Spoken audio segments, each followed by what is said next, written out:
Now in this video we're going to look at how I score my sourdough batards functionally to allow the dough to spring to its full potential during the baking. But before we get into that, I just want to make one thing clear. The way you score your dough is going to have little or no impact on the oven spring if you haven't nailed the fermentation process correctly. In the case that the dough is either underproofed or overproofed, the dough just won't spring properly in the oven, and there is no scoring technique that's going to change that.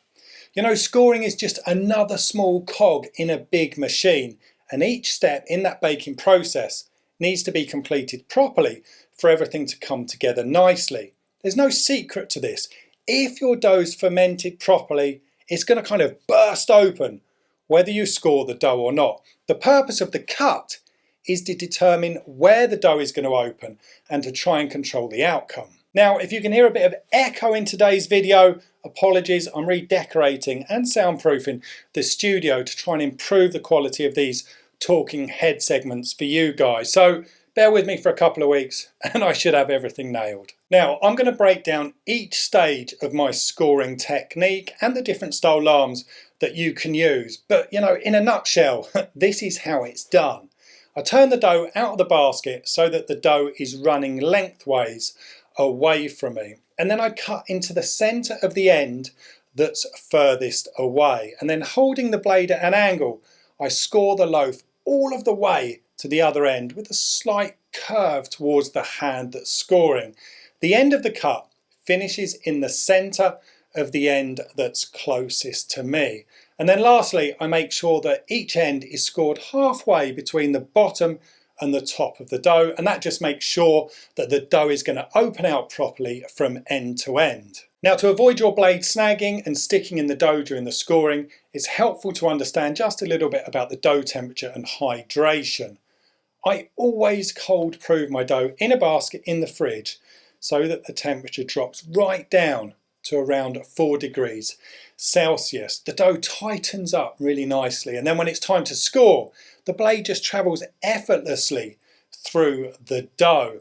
Now, you don't need to hit a specific temperature like 4 degrees Celsius, but the cooler your dough is, the easier you're going to find the scoring, and this is especially helpful if you're working in a hot kitchen. Now, wet dough is also tricky to score. The higher the hydration, the harder it can be to kind of cleanly open the dough up, and that problem's magnified further if the dough is warm as well. If your dough's super hydrated, try not to score it too deep, otherwise you're going to run the risk of the dough kind of opening up right in front of you.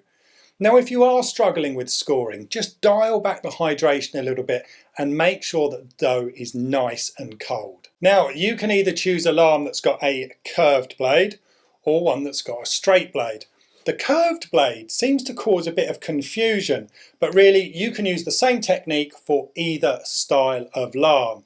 I guess if you're starting out, that straight blade is going to be easier for beginners to kind of wrap their heads around. Now, there are many great styles of alarms out there on the market. I'm sure you know by now that Wire Monkey is my go-to brand. But whether you choose a compact alarm or one that's got a handle, the key is being able to get your fingers safely near the blade to control it. Now, I didn't use alarm for years. I used to just hold the blade between my fingers, and that worked really well, perfectly in fact. You just need to be careful not to lose track of the blades if you do this, because they are easy to misplace. Now, if you're shooting for that classic ear that opens out onto one side of the loaf, then you should hold the blade at around a 30 to 40 degree angle. But do not get too caught up on angles and breaking out protractors to check the angles. If you hold that blade comfortably in your fingers and you angle the blade downwards towards the opposite bottom corner, you're going to get great results. You can see here how the angle of my fingers and my hand are sitting quite naturally. You don't need to overthink this. Approach it in a relaxed manner and you're going to find a comfortable angle to score your dough that feels natural. And it's worth mentioning that I've scored plenty of doughs dead center with the blade at a 90 degree angle so that both of the sides of the dough open out symmetrically. Now, as long as you score from one end of the dough to the other, The line of travel can vary from straight through to curved. Most people seem to say that the line needs to be dead straight, but mine always curves, sometimes a little and sometimes a lot, depending on how I'm feeling on the day.